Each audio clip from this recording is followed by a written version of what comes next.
Hello everybody, I am Shreyas Kulkarni from Shreyas Kulkarni Educational Institute Nasik. हम 11th commerce का first lesson of the subject organisation of commerce start करने वाले हैं। जो first lesson है उसका नाम है introduction of commerce and business. तो स्टार्ट करने के लिए हम पहले ये जान लेते हैं कि जो भी ह्यूमन एक्टिविटीज होता है वो दो प्रकार का होता है। सबसे पहला प्रकार होता है economic activity. Now what is economic activity? Economic that is relating to money. तो ये एक ऐसा एक्टिविटी होता है जो हम करते हैं जिससे हमको पैसे मिलते हैं। से फॉर एग्जांपल मैं आपको सिखा रहा हूँ, ओके, उसके बदले में आप मुझे फीस दे रहे हो, it is an economic activity. दूसरा होता है non economic activity. Non economic activity मतलब ऐसा activity which is not relating to money. Say for example मेरे दोस्त ने मुझसे एक बुक बोरो किया, मैंने उसको दिया, वो रीड करने के बाद उसने मुझे वापस दिया। क्या मैं उससे कुछ पैसे चार्ज करने वाला हूँ? No, I am not going to do that. अभी आगे बढ़ते हैं। जो इकोनॉमिक एक्टिविटी होती है उसमें 3 प्रकार होते हैं। सबसे पहला प्रकार होता है बिजनेस, दूसरा प्रकार होता है प्रोफेशन और तीसरा प्रकार होता है एम्प्लॉयमेंट। अभी बिजनेस क्या है? Business is nothing but an activity जहाँ पे आप कुछ गुड्स या सर्विसेज बना रहे हो और उसको बेच रहे हो। अभी बिजनेस में अगर देखा जाए तो बिजनेस बहुत सारे होते हैं, अलग अलग प्रकार के होते हैं। एक व्यक्ति इंडिविजुअली भी बिजनेस स्टार्ट कर सकता है, अगर उसको चाहिए तो वो ग्रुप में भी स्टार्ट कर सकता है। सो इन शॉर्ट अगर देखने जाए तो business is what it is nothing but N economic activity which includes production and distribution of goods and services. अभी प्रोडक्शन करना मतलब क्या करना? मैन्युफैक्चर करना, बनाना, रॉ मटेरियल लेके आना, उस पर कुछ प्रोसेसिंग करना और उससे कुछ फाइनल आउटपुट प्रोड्यूस करना, that is finished goods produce करना और वो बेच देना, that is nothing but production. Distribution क्या है? जब आप प्रोडक्शन करते हो तो प्रोडक्शन के बाद का जो प्रोसेस होता है कि जो बिजनेसमैन होता है उससे जब ये प्रोडक्ट्स कस्टमर के पास जाते हैं तो ये जो प्रोसेस होता है that is known as distribution. Businessman से, दैट इज कंपनी से, फर्म से, ऑर्गेनाइजेशन से कस्टमर के हाथ में वो चीज पहुंचाना इज नथिंग बट डिस्ट्रीब्यूशन। अभी हम जाएंगे टुवर्ड्स कैरेक्टरिस्टिक्स ऑफ बिजनेस और फीचर्स ऑफ बिजनेस। तो सबसे पहला फीचर है कि it is an economic activity. हम बिजनेस क्यों करते हैं? हम बिजनेस पैसे कमाने के लिए करते हैं। Why do we earn money? Because we want to satisfy our needs. तो अल्टीमेटली अगर हमको हमारे ज़रूरतों को पूरा करना है तो हमको कुछ तो भी एक इकोनॉमिक एक्टिविटी करना पड़ेगा। मतलब हमको कुछ ऐसा एक्टिविटी करना पड़ेगा जिससे हमें पैसे मिलेंगे, तो वो बिजनेस है जिससे हमको पैसे मिलेंगे। दूसरा है 2 पार्टीज। ओके, बिजनेस हमेशा 2 पार्टीज में होता है, ऐसा नहीं कि सिर्फ एक ही पार्टी होगी। There will be 2 parties, one will be the buyer and the second will be the seller. अगर 2 पार्टीज नहीं है तो एक पार्टी अकेला खुद के साथ बिजनेस नहीं कर सकता। मान लो मैंने कुछ चीज बनाई है, मान लो मैंने केक बनाया और केक बनाने के बाद मैंने खुद को ही बेचा और मैंने खुद नहीं खाया, तो क्या इसे हम बिजनेस कहेंगे? नो, इसको हम नॉन इकोनॉमिक एक्टिविटी कहेंगे, क्योंकि यहाँ पे मैं खुद बना के, खुद को परोस के, खुद खा रहा हूँ और खुद को पैसे नहीं दे रहा हूँ। So it is a non economic activity. तो आपको एक चीज़ ध्यान में रखनी है कि अगर आप खुद के लिए कुछ चीज़ कर रहे हो तो इट इज़ नॉन इकोनॉमिक। पर अगर 2 पार्टीज इंक्लूड होके आप आपके गुड्स या सर्विसेज सामने वाले को बेच रहे हो या दे रहे हो तो it will consist to be a business. तीसरा फीचर है बिजनेस का प्रॉफिट मोटिव। मुझे आप बताइए कि क्या आप बिजनेस लॉस के लिए करोगे? बिल्कुल नहीं। कोई भी व्यक्ति बिजनेस करेगा तो क्यों करेगा? प्रॉफिट के लिए करेगा। It is only done for profit. The 4th feature of business is production of goods and services.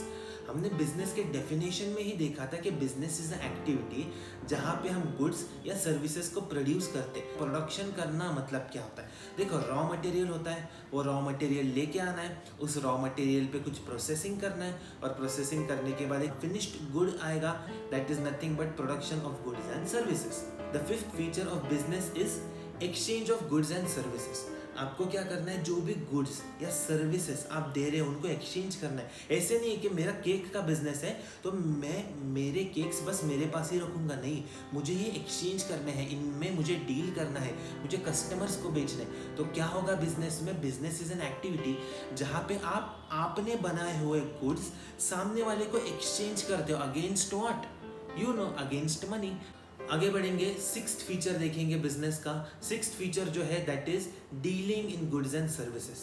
अभी ऑब्वियसली जो आपका बिजनेस है वो किस में डील करेगा? एक तो गुड्स में डील करेगा या फिर सर्विसेज में डील करेगा, because there is no other third commodity in which the business is going to deal. आपके गुड्स आपके हाथ में रेडी है, वो प्रोड्यूस हो चुके हैं, अभी प्रोडक्शन के बाद इनको बेचना is what it is nothing but dealing in them.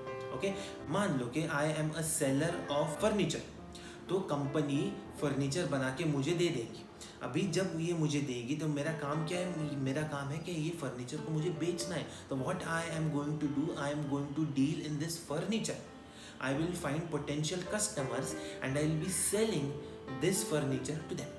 So the next feature of business is continuity in dealing. This is one of the most important feature because continuity, consistency होनी चाहिए business में।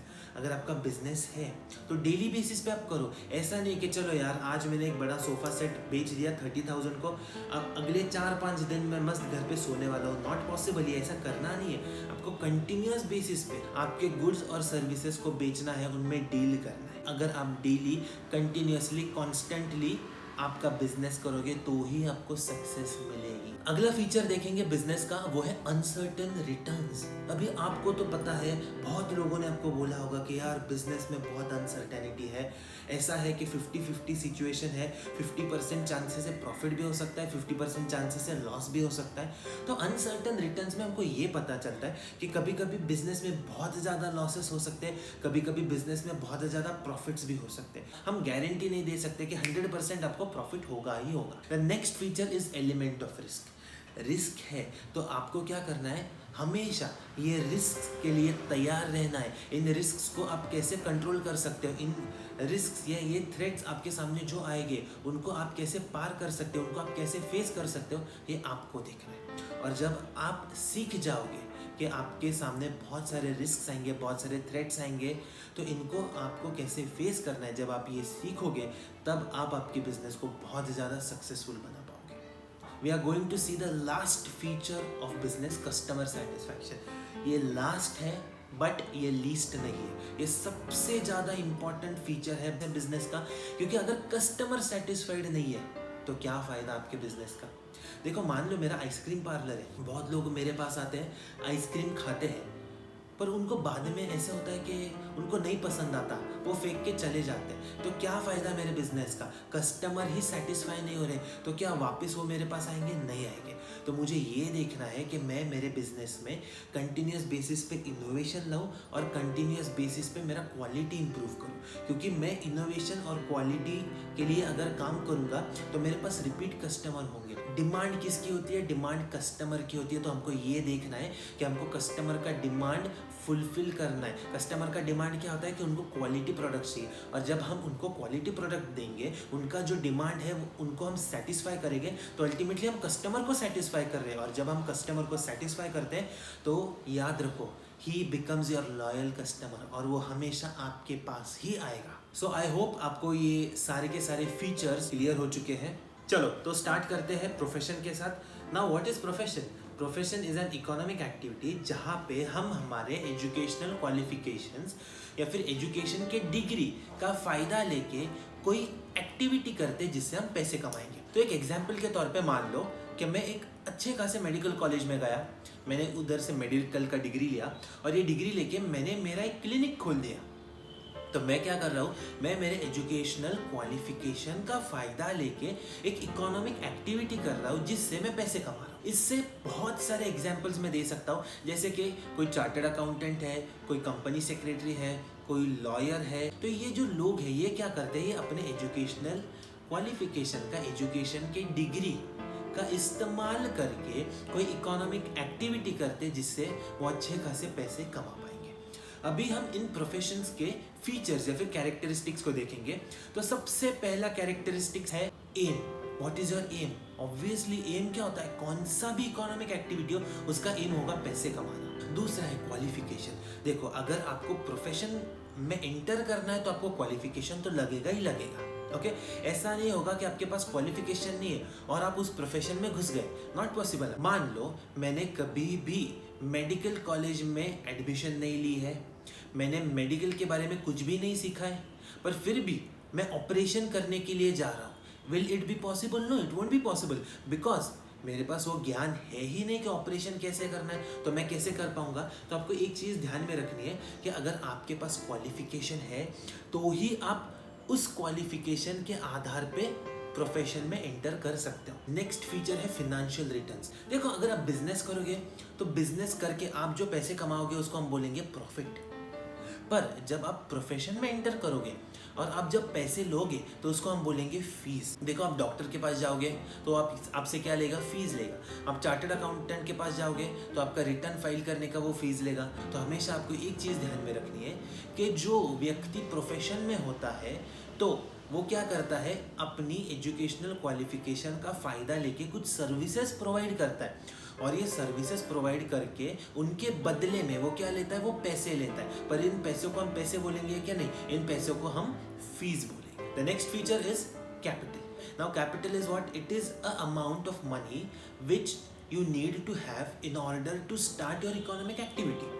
अगर आपको आपका business start करना है, अगर आपको आपका प्रोफेशन स्टार्ट करना है तो आपको क्या लगेगा? आपको एक अमाउंट लगेगा। उस अमाउंट को हम बोलेंगे capital. It is nothing but पैसा। नेक्स्ट फीचर देखेंगे रजिस्ट्रेशन एंड मेंबरशिप। ये थोड़ा सा इंपॉर्टेंट फीचर है क्योंकि यहाँ पे ऐसा होता है कि अगर आप कोई एजुकेशनल क्वालिफिकेशन लेते हो और उस एजुकेशनल क्वालिफिकेशन के आधार पे आप आपका कोई एक्टिविटी स्टार्ट करने की कोशिश करते हो तो आपको रजिस्ट्रेशन करना बहुत ज़्यादा इम्पॉर्टेंट है। मान लो मैं institute of company secretaries of India से एग्ज़ाम पास हो गया हूँ, मतलब मैं एक कंपनी सेक्रेटरी बन गया हूँ। तो मुझे अगर प्रैक्टिस करनी है इस फील्ड में तो मुझे क्या करना पड़ेगा? मुझे ICSI के साथ मेरा रजिस्ट्रेशन करवाना पड़ेगा। फिर ये रजिस्ट्रेशन करने के बाद मुझे एक सर्टिफिकेट ऑफ प्रैक्टिस मिलेगा, और जब मुझे ये मिलेगा तो आई कैन से मुझे उनकी मेंबरशिप मिली है, तो ही मैं मेरे प्रोफेशन को आगे बढ़ा सकता हूँ। Same is applicable for doctor, architect, advocates. Now we'll see the next feature, non transferable. देखो, आपका प्रोफेशन ट्रांसफरेबल नहीं है, okay, it is not at all transferable. तो ऑलवेज रिमेंबर, जो प्रोफेशन होता है, जो एजुकेशनल क्वालिफिकेशन आपको होता है, वो किसके वजह से होता है? आपने कोई एग्जाम दी होती है, उसके कारण आपको वो क्वालिफिकेशन मिलता है, और उस क्वालिफिकेशन का फ़ायदा लेके आप कोई एक्टिविटी कर सकते हो। जिस व्यक्ति के पास वो क्वालिफिकेशन नहीं, वो एक्टिविटी नहीं कर सकता। और ऐसा नहीं होगा कि आप आपका एजुकेशनल क्वालिफिकेशन किसी को ट्रांसफ़र कर रहे हो। इट कांट बी पॉसिबल, क्योंकि आपका इंटेलेक्चुअल लेवल, उसका इंटेलेक्चुअल लेवल, आपके लाइक्स, उसके लाइक्स, दे में डिफर, एंड उसके वजह से जो भी प्रोफेशन होता है, it is not at all transferable. Now we'll see the next feature of profession, that is nature of work. Nature of work मतलब क्या? यहाँ पे आपको सिर्फ सर्विसेज देना है। हमने बिजनेस में देखा था कि आप गुड्स बेचोगे या फिर सर्विसेज प्रोवाइड करोगे, but in profession you are only going to provide your services. आप जिसमें बेस्ट हो, आपके पास जिसका एजुकेशनल क्वालिफिकेशन है, उसका 100% यूटिलाइजेशन करके आपको वो सर्विसेज देने हैं अगेंस्ट सम मनी। और आपको याद है मैंने आपको क्या बोला था? इस मनी को हम मनी नहीं बोलेंगे, इसको हम फीस बोलेंगे। So these were the features of profession. I hope आपको प्रोफेशन के सारे फीचर्स क्लियर हो चुके हैं। Now we are going to start with the next concept, employment. Employment मतलब क्या? जॉब। जॉब क्या होता है? उसमें हमेशा दो पार्टीज होते हैं, एक एम्प्लॉयर होता है, एक एम्प्लॉय होता है। एम्प्लॉयर मतलब एक ऐसा व्यक्ति जो आपको जॉब देता है, जो आपको आप उनके पास एम्प्लॉयमेंट के लिए रखता है, कुछ काम करने के लिए रखता है। और आप कौन हो? आप एम्प्लॉय हो। एम्प्लॉय मतलब कौन? एक ऐसा आदमी जो अपने एम्प्लॉयर के लिए काम करता है। अभी हमने देखा था कि बिजनेस में हमको प्रॉफिट मिलता है, प्रोफेशन में हमको फीस मिलती है, तो एम्प्लॉयमेंट में हमको क्या मिलेगा? एम्प्लॉयमेंट में एक तो हमको सैलरी या फिर हमको वेजेस मिलेंगे। अभी हम एम्प्लॉयमेंट के फीचर्स के बारे में देखेंगे। तो सबसे पहला फीचर है एम्प्लॉयमेंट का एम। एम क्या होता है? ऑब्वियसली कौन सा भी इकोनॉमिक एक्टिविटी हो, उसका एम क्या होता है? पैसे कमाना। So the main aim of employment is to earn. Second feature है एम्प्लॉयमेंट का क्वालिफिकेशन। देखो, अगर आपको किधर भी जॉब करना है तो आपको कोई एजुकेशनल क्वालिफिकेशन तो लगेगा। क्वालिफिकेशन मतलब क्या? एक बेसिक डिग्री। अभी जो एम्प्लॉयज होते हैं वो दो प्रकार के होते हैं, एक होता है स्किल्ड एम्प्लॉय, दूसरा होता है अनस्किल्ड एम्प्लॉय। जो अनस्किल्ड एम्प्लॉय है उसको कोई एजुकेशनल क्वालिफिकेशन का ज़रूरत नहीं है। If I have some educational qualification relating to advocacy, okay, अगर मैंने LLB कोर्स को कंप्लीट कर लिया, मेरे पास LLB का डिग्री है, तो किसी कंपनी में मैं लीगल एडवाइज़र का काम कर सकता हूँ। अगर मेरे पास CS का डिग्री है तो मैं किसी कंपनी में CS का मतलब कंपनी सेक्रेटरी का काम कर सकता हूँ। अगर मेरे पास कोई MBA का डिग्री है तो मैं किसी कंपनी में finance department, marketing department, HR department, depending on my specialisation काम कर पाऊँगा। सो एजुकेशनल क्वालिफिकेशन होना is must when you go in for employment. Now, the next feature is monetary return. Monetary return मतलब जब आप employment में जाते हो, आप काम करते हो, तो काम करने के बदले में वो आपको क्या देने वाला है? He is going to give you money. पर यहाँ पे हम मनी बोलेंगे क्या? नहीं, यहाँ पे हम सैलरी बोलेंगे। Okay? If he is a skilled labor और if he is a skilled employee we are going to call it as salary, और अगर कोई अनस्किल्ड वर्कर है, लेबरर है, तो उसको हम बोलने वाले हैं wages. Now the next point is capital. आपको कैपिटल की जरूरत पड़ेगी क्या? बिल्कुल नहीं। अगर आपके पास एजुकेशनल क्वालिफिकेशन है तो आप बस किसी कंपनी में जाओ, आपके क्वालिफिकेशन के आधार पे, उनके वैकेंसी के आधार पे इंटरव्यू दे दो और आपको वो जॉब मिल जाएगी। तो आपको जॉब मिल जाएगी तो आपको कोई एक्स्ट्रा पैसे की, एडिशनल मनी का ज़रूरत नहीं होगा, कैपिटल इन्वेस्ट करने का ज़रूरत ही नहीं है, क्योंकि ना आप प्रोफेशन में एंटर कर रहे हो, ना आप बिजनेस में एंटर कर रहे हो। एम्प्लॉयमेंट है तो पूरा का पूरा जो भी खर्चा होता है it is of the employer, तो you do not need to have any kind of capital investment. Next is registration. Registration का भी जरूरत नहीं। रजिस्ट्रेशन क्यों लगता है? अगर आपको प्रोफेशन में एंटर करना है, अगर आपको खुद का प्रैक्टिस करना है, अगर आपको खुद के प्रोफेशन को आगे लेके जाना है, तो आपको रजिस्ट्रेशन, मेंबरशिप की ज़रूरत है, और एल्स आपको मेंबरशिप की ज़रूरत नहीं लगेगी, आपको रजिस्ट्रेशन की ज़रूरत नहीं लगेगी। Next is non transferability. Employment जो है not necessary it might be transferable. देखो कोई कोई जॉब्स में, कोई कोई एम्प्लॉयमेंट्स में इट इज़ ट्रांसफरेबल, कोई कोई जगह पे इट इज़ नॉट ट्रांसफरेबल। अभी देखो आपने जॉली LLB 2 मूवी देखा होगा, तो उसमें एक पुलिस ऑफिसर है, उसका एनकाउंटर हो जाता है, पर थोड़े दिन के बाद उसका जो बेटा होता है, उस बेटे को उस पुलिस ऑफिसर के जगह पे डाल दिया जाता है। तो यहाँ पे क्या है, in certain employments, in some of the government jobs, the jobs are transferable. The last feature of employment is nature of work. Nature of work क्या है? आपका जो बॉस है, आपका जो एम्प्लॉय है, वो जो बोलेगा वो आपको करना पड़ेगा, you do not have any other option. So ultimately आपका जो एम्प्लॉयर है आपको वो कुछ टास्क्स देगा, कुछ एक्टिविटीज़ देगा, जो आपको डेली बेसिस पे या मंथली बेसिस पे या 3 मंथली बेसिस पे या हाफ ईयरली बेसिस पे या ईयरली बेसिस पे वो आपको करने पड़ेंगे। उनको हम बोलते हैं टारगेट्स। वो आपको टारगेट्स देगा, उनको आपको अचीव करना पड़ेगा। So nature of work will be depending upon your employment and upon your employee. तो आई होप आपको एम्प्लॉयमेंट और उसके फीचर्स क्लियर हो चुके हैं। सो आज हमने ऑलमोस्ट 3-4 चीज़ों के बारे में देखा। सबसे पहले आज हमने देखा कि ह्यूमन एक्टिविटीज़ कौन सी होती है। 2 प्रकार की होती है, इकोनॉमिक, नॉन इकोनॉमिक। फिर हमने देखा कि इकोनॉमिक एक्टिविटी जो होती है वो 3 प्रकार की होती है। कौन सा प्रकार? सबसे पहला बिजनेस, दूसरा प्रोफेशन और तीसरा employment. So we have completed half the lesson, we have completed part 1 of the first lesson. Part 2 जो होगा वो मैं नेक्स्ट वीक में रिलीज कर दूंगा। तो आज जितना भी मैंने आपको सिखाया है आप एक बार पढ़ लेना। अगर उसमें आपको कुछ भी डाउट रहेगा, कुछ भी क्वेरी रहेगा, तो please feel free to contact me. मेरे सारे कॉन्टैक्ट डिटेल्स मैंने वीडियो के बाद शेयर किए हैं, प्लस डिस्क्रिप्शन बॉक्स में भी मैंने दिए हैं। तो please feel free to contact me, and yes, please do not forget to subscribe to my channel. Thank you very much.